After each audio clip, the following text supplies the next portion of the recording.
অধিকাংশ সময় আন্ডার রেটে কোম্পানি বেঁধে দেওয়া দামের চেয়ে কম দামে গম বিক্রির কথা বলে। নপাড়ার অসংখ্য ব্যবসায়ীর কাছ থেকে শত শত কোটি টাকা নিয়েছে। তারই ধারাবাহিকতায় মেসার জনি এন্টারপ্রাইজের পরিচালক মোহাম্মদ আসাদুজ্জামান জনি বিভিন্ন সময়ে নগদ 4 কোটি 20 লাখ 50,000 টাকা দেয়, যার মধ্যে নিজের কিছু টাকা সহ বিভিন্ন ছোট ছোট ব্যবসায়ীর কাছ থেকে মোট 1 কোটি টাকা সংগ্রহ করে আমার স্বামী মেসার্স মফিজ ট্রেডিংয়ের স্বত্বাধিকারী মফিজুর রহমান দপ্তরি জনি এন্টারপ্রাইজের মাধ্যমে বিনিয়োগ করে। আন্ডার রেটে গম দেওয়ার কথা বলে বিভিন্ন সময়ে চাকরিতে এন্টারপ্রাইজ নগদ টাকা গ্রহণ করে।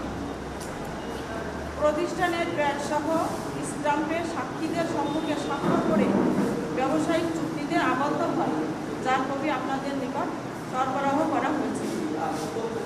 চুক্তি অনুযায়ী যখন গম ডেলিভারি দেওয়ার কথা থাকলেও তা সঠিকভাবে দেয় না এবং ইতোমধ্যে আমার স্বামী মোহাম্মদ মফিজুর রহমান দপ্তরি ও আসাদুজ্জামান জনি বিশেষ মাধ্যমে জানতে পারে আমদানিকারক প্রতিষ্ঠান নাবিল গ্রুপের চাকরিদের নিকট পাওনা 125 কোটি টাকা হয়েছে। তখন টাকা পরিশোধ না করলে নাবিল গ্রুপ শাহনওয়াজ কবির টিপুকে আর গম নাও দিতে পারে। এমন আশঙ্কায় টিপুকে দেওয়া টাকা ফেরত নিতে জনি এন্টারপ্রাইজ তার প্রদান করা টাকার জন্য চাপ দিতে থাকে। এক পর্যায়ে গত বছরের ইংরেজি 2/9/24 তারিখে জনি এন্টারপ্রাইজের ইউসিবি ব্যাংকের হিসাব নম্বরে 2 কোটি টাকা প্রদান করে। বাকি 2 কোটি টাকার জন্য 1 সপ্তাহ সময় নেয়, কিন্তু 2 সপ্তাহ পার হলেও টিপু টাকা না দিয়ে বিভিন্ন তালবাহানা শুরু করে। এমন সময় যেহেতু ব্যবসায়িক চুক্তির সময় আমার স্বামী দুবাদি এসএস কলেজের প্রভাষক, নোয়াপাড়া প্রেস ক্লাবের সাধারণ সম্পাদক, নোয়াপাড়া ক্ষুদ্র সার ব্যবসায়ী সমিতির সমাজ কল্যাণ সম্পাদক, নোয়াপাড়া ট্রান্সপোর্ট মালিকের সমিতির সাধারণ সম্পাদক, দুবাদি আদর্শ মাধ্যমিক বিদ্যালয়ের সভাপতি, দুবাদি কেন্দ্রীয় ইফতাহের সাধারণ সম্পাদক, দুবাদি বাইতুল্লাহ জামে মসজিদের সাধারণ সম্পাদক সহ আরও বেশ কয়েকটি মাদ্রাসা মসজিদের কার্যনির্বাহী কমিটির সদস্য মোহাম্মদ মফিজুর রহমান দপ্তরিকে জনি এন্টারপ্রাইজ বিষয়টি জানিয়ে টিপুর সাথে যোগাযোগ করে বাকি 2 কোটি 20 লাখ 50,000 টাকা আদায়ের ব্যাপারে কথা বলতে অনুরোধ জানায়।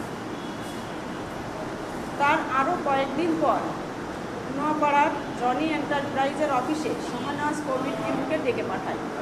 সেখানে আমার স্বামীসহ আরও কয়েকজন ছিল বলে জানতে পারি। এক পর্যায়ে টিপুকে পাওনা টাকা দেওয়ার জন্য চাপ প্রয়োগ করলে টিপু কয়েক ধাপে আমার স্বামীর দুবালি ব্যাংক নোয়াপাড়া শাখায় মেসার্স মফিজ ট্রেডিংয়ের হিসাব নম্বরে মোট 2 কোটি টাকা জমা দেয়। উক্ত টাকা জমা হওয়ার সাথেই 1 কোটি টাকা জনি এন্টারপ্রাইজের অ্যাকাউন্টে ফেরত প্রদান করা হয়, যার ব্যাংক স্টেটমেন্টও আপনাদের নিকট সরবরাহ করা হয়েছে এবং অবশিষ্ট 1 কোটি টাকা আমার স্বামী যাদের কাছ থেকে সংগ্রহ করে বিনিয়োগ করেছিল তাদেরকে ফেরত দেয়।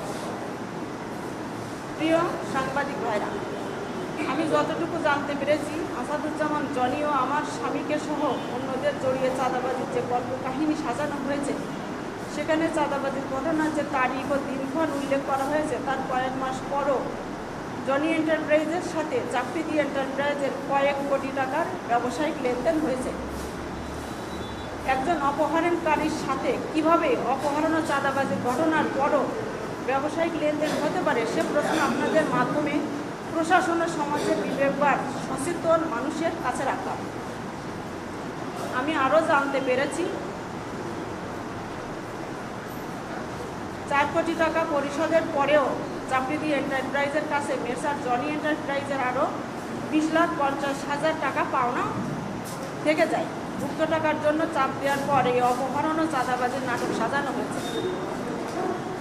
প্রিয় কলম সৈনিক ভাইরা, তাহলে আমার স্বামী কীভাবে চাঁদাবাজ হয় এটা আপনাদের নিকট আমার প্রশ্ন। এছাড়াও এই টিপুর নিকট নোয়াপাড়া সহ দেশের বিভিন্ন মোকামে ব্যবসায়ীরা শত শত কোটি টাকা পাবে, যার কারণে তার স্থাবর অস্থাবর জমি জায়গা সেই সব ব্যবসায়ীদেরকে লিখে দিয়েছে, যার প্রমাণ নোয়াপাড়ার ব্যবসায়ী মহল থেকে শুরু করে সকল শ্রেণী পেশার মানুষ জানে। আপনারা খোঁজ নিলে জানতে পারবেন অসংখ্য মানুষের শত কোটি টাকা আত্মসাৎকারী শাহনওয়াজ কবির টিপু ব্যবসায়ীদের টাকা না দিয়ে ঘটনা ভিন্ন দিকে ঘুরিয়ে দিতে নিজের স্ত্রী আসমা খাতুনকে দিয়ে মিথ্যা কল্পকাহিনী সাজিয়ে আমার স্বামীর মফিজুর রহমান সহ আলহাজ কামরুজ্জামান মজুমদার, আসাদুজ্জামান জনি সহ 5 থেকে 6 জনের নামে চাঁদাবাজি মামলা করেছে। সমাজের বিবেক, সাংবাদিক সমাজ। আমি যতদূর জেনেছি 1996 সাল থেকে মেসার জনি এন্টারপ্রাইজ নোয়াপাড়া বাজারে অদ্যব্যাধি সুনামের সাথে ব্যবসা পরিচালনা করে আসছে এবং আমার স্বামীর প্রতিষ্ঠান মেসার্স মফিজ ট্রেডিংও প্রায় 1 যুগ নোয়াপাড়া মোকামে অত্যন্ত সুনামের সাথে ব্যবসা পরিচালনা করে আসছে। আজ ব্যবসায়িক টাকা ফেরত নিতে গিয়ে চাঁদাবাজি ও অপহরণের মতো নিকৃষ্ট একটি মিথ্যা গল্পে আমার স্বামীর মেসার্স মফিজ ট্রেডিং ও মেসার্স জনি এন্টারপ্রাইজের সুনাম নষ্ট করেছে ব্যবসায়ী নামধারী প্রতারক মেসার্স জাফরিদি এন্টারপ্রাইজের মালিক মোহাম্মদ শাহনওয়াজ কবির টিপু ও তার স্ত্রী। যে স্ত্রীর মাধ্যমে আমেরিকা প্রবাসী তার শ্বশুরবাড়ি আত্মীয় স্বজনের মাধ্যমে কোটি কোটি টাকা পাচার করেছে এবং আমেরিকায় বাড়িও কিনেছে বলে জানতে পেরেছি।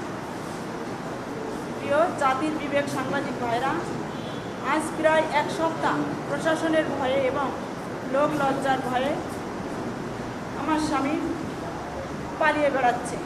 আমার পরিবারের একমাত্র উপার্জনক্ষম ব্যক্তি আজ পরিবার ছাড়া কোথায় আছে, কিভাবে আছে আমি জানি না।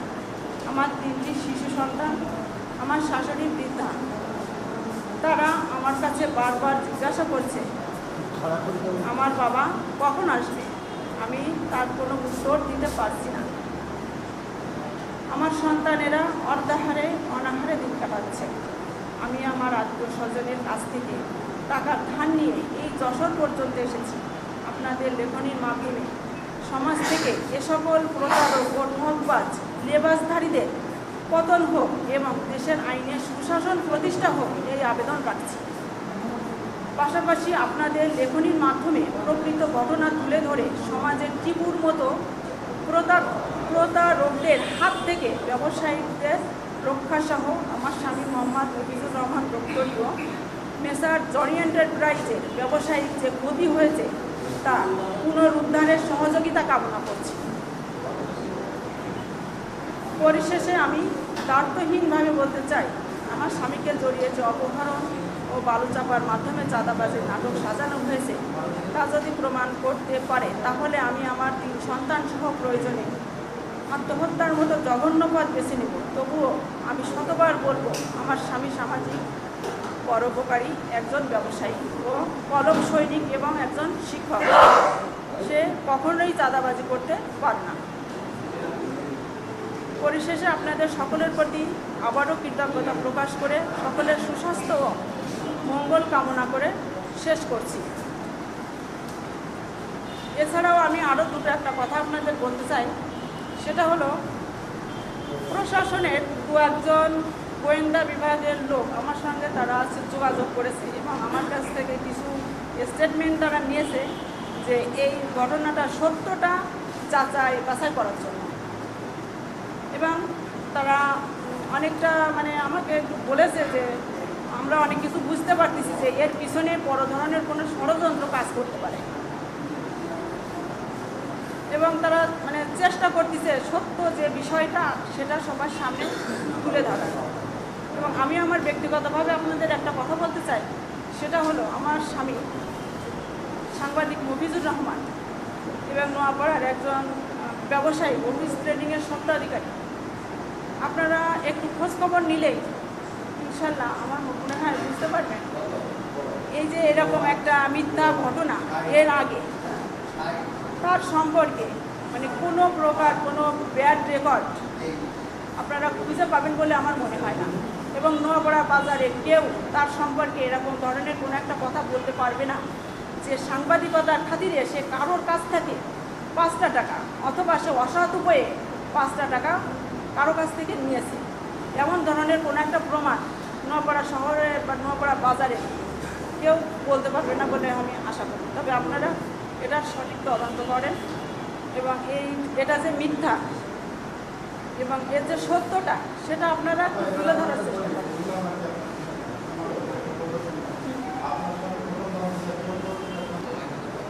উনি প্রথমত ছিলেন দৈনিক নোয়াপাড়ার নির্বাহী সম্পাদক। দৈনিক নোয়াপাড়াটা আপনারা ইতিমধ্যে জানতে পেরেছেন যে বিভিন্ন কারণে সেটা বন্ধ হয়ে গেছে। এখন উনি আছেন নয়া দিগান্তর সাথে সম্পৃক্ত আছেন, কিন্তু কোন কোন বিষয় আছে এটা সম্পর্কে আমি বেশি হ্যাঁ অভয়নগর প্রতি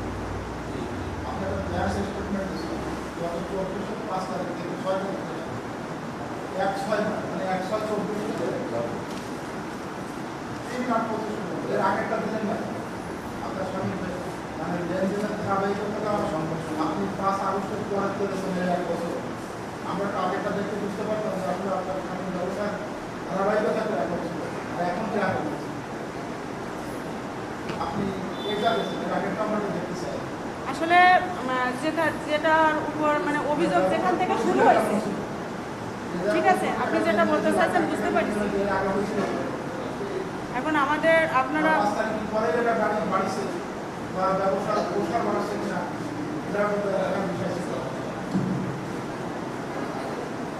আসলে যেটা অভিযোগ যেখান থেকে শুরু হয়েছে আমরা ঠিক সেখান থেকে স্টেটমেন্টটা রেডি করেছি, ঠিক আছে।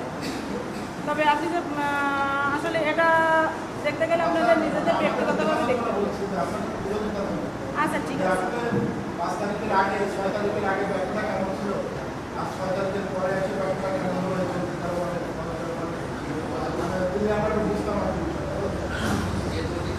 তবে আপনারা যদি খোঁজ নেন তাহলে আমি এতটুকু বলতে পারি। হ্যাঁ, তারপর আপনার প্রশ্ন উত্তরে আমি বলতে চাই এই 5 আগস্টের পরে আমাদের ব্যবসাটা আরো লো, বরং এর আগে আরো অনেক ভালো ছিল।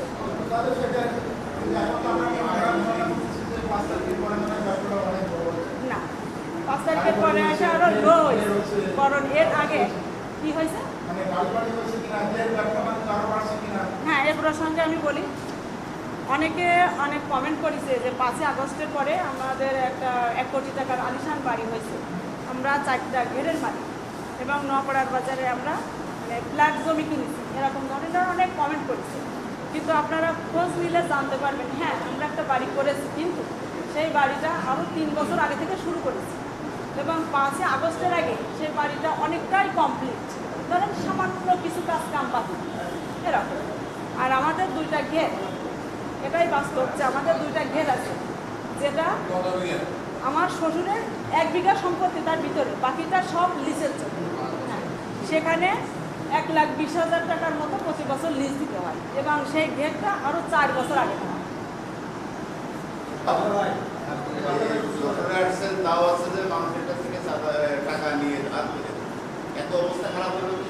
হ্যাঁ বলছি, আসলে আমার একটা অ্যাকাউন্ট আছে।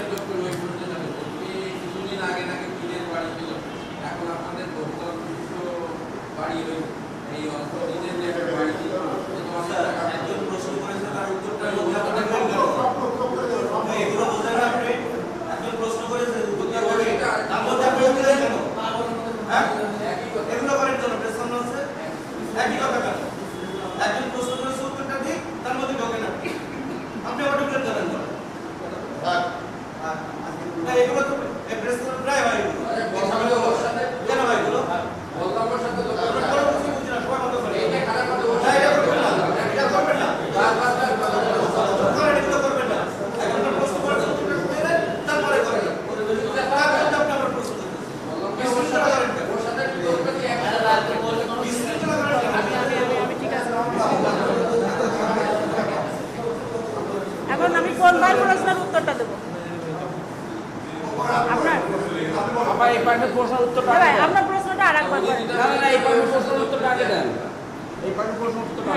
আমি ওইবার প্রশ্নের উত্তরটা বলি এটাই যে আমার হাজব্যান্ড ব্যাংকে লেনদেন করতেন, ঘরে বিশেষত কোনো টাকা পয়সা রাখতেন না এবং আমার একটা অ্যাকাউন্ট আছে, সেখানে হয়তো 200-500 টাকা থাকতে পারে, সে কখনো টাকা পয়সা রাখেনি। তার ব্যবসায়িক কারণে তার কারেন্ট অ্যাকাউন্ট যেটা ইসলামী ব্যাংকে, সেখানে লেনদেন করতো। এখন সে যেহেতু লোকলজ্জার ভয়ে বাইরে আছে, সেহেতু কোনো চেক সই নেই, কোনো কার্ড নেই। এমত অবস্থায় আমার অন্য লোকের কাছে হাত পাত করেছে।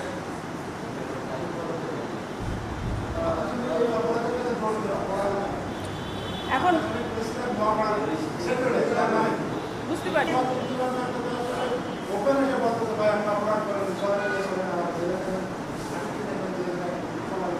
যা আতঙ্কে ভয়ে, লোক লজ্জার ভয়ে, সমাজের ভয়ে।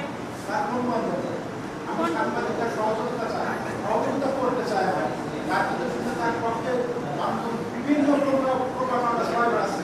আমি সাংবাদিক, আমি তার পক্ষে কোনো কথা বলবো বা তার পক্ষে কি ঘটনা ঘটতে পাই আপনি তো বলেন আমার, আমি সাংবাদিক, কিন্তু আমি তার জীবিকা পর্যন্ত ধরতে পারছি না। আসলে বিষয়টা বলেন। আসলে ভাই এটা সম্পর্কে আমি বেশি অবগত না। বিভিন্ন বিদেশে আমাদের কাছে যে মন্ত্রী টাকা নিয়ে করা গেছে ভাই, আপনি সাংবাদিক সেও না করা প্রেস ক্লাবের সাংবাদিক ভাই, তাহলে আমি তার পক্ষে সাংবাদিক আমার কাছে আমি তাকে কেন পাচ্ছি না? তারা যেমন পাওনাদার, এরকম তারও বহু পাওনাদার আছে, তাদেরকে জমি দিয়েছে, গাড়ি দিয়েছে। আপনাদের নগদ টাকা আপনার ব্যাপ করেছেন, আপনার অ্যাকাউন্টে ট্রান্সফার করেছেন বা নিয়েছেন। আপনাদের বিষয়টা নিয়ে কমপ্লেন করছে, অন্যদের নিয়ে কমপ্লেন কেন করছেন? আমাদের কাছে জমি দিতে দিচ্ছে, হ্যাঁ, আমি এই বিষয়ে আমার এই বিষয়ে যেটা মনে হয়, বুঝতে পারছি আপনার প্রশ্নটা। আমার এই বিষয়ে যতটুকু মনে হয় এখানে রাজনৈতিক একটা কারণ এটা থাকতে পারে এবং বিভিন্ন ষড়যন্ত্র, ব্যবসায়িক কিছু ষড়যন্ত্র এর ভিতরে থাকতে পারে বলে আমার মনে হয়। বিশেষ করে রাজনৈতিক ব্যাপারটা এটা থাকতে পারে বলে আমার মনে হয়। উনি মানে তেমনভাবে কোনো রাজনীতির সাথেই জড়িত না। উনি সাংবাদিকতার খাতিরে সব দলের সঙ্গে সমানভাবে মেশে, যে সময় যে দল ক্ষমতায় আসে তাদের সঙ্গে মানে সাংবাদিকদের যেটা করতে হয় সেটাই মেনটেন করে চলার চেষ্টা করে। আমার এই ভাই একটা প্রশ্ন করেছিলেন, সেটা পারে অফিস ট্রেডিং নাম দিয়েছেন, যেটা স্বত্বাধিকারী টিন। আসলে টিনের ঘরটা আছেন আমার শ্বশুরের, যেখানে আমরা বসবাস করেছি। এবং আপনারা মনে হয় জানেন বিগত কয়েক বছর আগে কয়লার ব্যবসাটা কিন্তু খুব ভালো হতো, কিন্তু ইদানিংকালে কয়লার ব্যবসাটা একটু লো। সেই হিসাবে সে যথেষ্ট ভালো ব্যবসা করছে।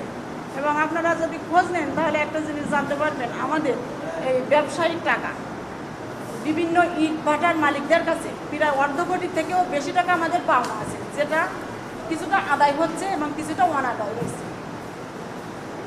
আমাদের যেটুকু যা অর্জন সেটা আমাদের এই ব্যবসায়িক প্রতিষ্ঠান থেকে ব্যবসায়িক আমাদের 5 তলা না, 1 তলা বাড়ি। এবং আমরা সে বাড়িটা, হ্যাঁ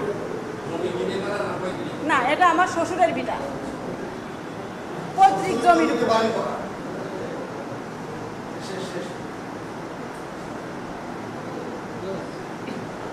এর মালিক শাহনাজ কবির টিপু, জনি এন্টারপ্রাইজের মালিক জনি, এবং মেসার্স অফিস ট্রেডিংয়ের মালিক মফিজের নামে যে মিথ্যা এবং হয়রানিমূলক মামলা দিয়েছে, চাঁদাবাজি হয়রানিমূলক যে মামলাটা দিয়েছে, আমি তার সপক্ষে কিছু লিখিত বক্তব্য সংবাদ সম্মেলনের মাধ্যমে এখানে পেশ করতে এসেছি। আমি যতদূর মনে করি এটা মিথ্যা মামলা এবং ষড়যন্ত্রমূলক, রাজনৈতিকমূলকভাবে তাদেরকে ফাঁসানো হয়েছে। আমি সাংবাদিক ভাইদের কাছে অনুরোধ করব যে আপনাদের লেখনির মাধ্যমে আপনারা সত্যটা এবং আপনারা যাচাই করে দেখুন যে আসলে কোনটা সত্য কোনটা মিথ্যা। পাশাপাশি প্রশাসনকে অনুরোধ করব যে আপনারা তদন্তের মাধ্যমে সত্যটা প্রকাশ করে যদি এনারা নিরপরাধ হয় তাহলে তাদেরকে নিরপরাধ ঘোষণা করে সমাজে সেইভাবে আগের মতন তাদের অবস্থানটা ফিরিয়ে দেবে। আচ্ছা, এই যে আপনার টাকা নাবিল গ্রুপ থেকে টিপু মানে শাহনাজ টিপু আন্ডার রেটে মানে কম দামে গম বিক্রি করে হচ্ছে অন্যান্য ব্যবসায়ীদের কাছে গম বিক্রি করতেন। সেই সূত্রে জনি এন্টারপ্রাইজ এবং মফিজ ট্রেডিং গম ক্রয় করার জন্য তাকে আছেন এই টাকাটা প্রদান করে, যেটার হচ্ছে ডকুমেন্টস আপনাদের কাছে আমি করেছি, সাবমিট করেছি। এবং এটা সম্পূর্ণ একটা ব্যবসায়িক লেনদেন, এখানে চাঁদাবাজির কোনো জায়গা নেই। শাহনেওয়াজ কবির টিপু ওনার স্ত্রী আসমা বেগমের মাধ্যমে যে লিখিত অভিযোগ দিয়েছে সেটা সম্পূর্ণ আসলে মিথ্যা এবং হয়রানিমূলক একটি মামলা। যে চাঁদাবাজির কথাটা উনি বলেছেন সেটা আসলে ব্যবসায়িক লেনদেন, এছাড়া আর কিছু নয়। এটা সঠিক তদন্তের মাধ্যমে আমি প্রশাসনের কাছে সঠিক বিচারের দাবি জানাচ্ছি। লেনদেনটা সম্পর্কে একটু বলেন, কি লেনদেন ছিল এটা? লেনদেনটা ব্যবসায়িক লেনদেন ছিল। গম কেনার বিষয়টা একটু বলেন। এখানে নাবিল গ্রুপ থেকে শাহনেওয়াজ কবির টিপু আন্ডার রেটে গম নিয়ে সেটা ব্যবসায়ীদের কাছে বিক্রি করার জন্য ব্যবসায়ীদের কাছ থেকে আছে টাকা নিতে। সেই সূত্রে জনি এন্টারপ্রাইজ এবং মেসার্স মফিজ ট্রেডিং শাহনেওয়াজ টিপুকে বিভিন্ন সময়ে নগদ ক্যাশের মাধ্যমে মানে 4,20,50,000 টাকা, এটা সম্পূর্ণই ব্যবসায়ী। পরবর্তীতে এই টাকার যখন মানে নাবিল গ্রুপ আর গম দিবে না এই কথাটা জানা যায়, তখন জনি এন্টারপ্রাইজ তার পাওনা টাকা আদায়ের জন্য চাকরিদের টিপুকে চাপ দেয় এবং সে চাপের মাধ্যমে টাকাটা দিতে মানে বাধ্য হয়। এটাকেই তারা চাঁদাবাজি বলে প্রচার করতেছে। এটা আসলে কোনো চাঁদাবাজি না, এটা সম্পূর্ণ ব্যবসায়িক।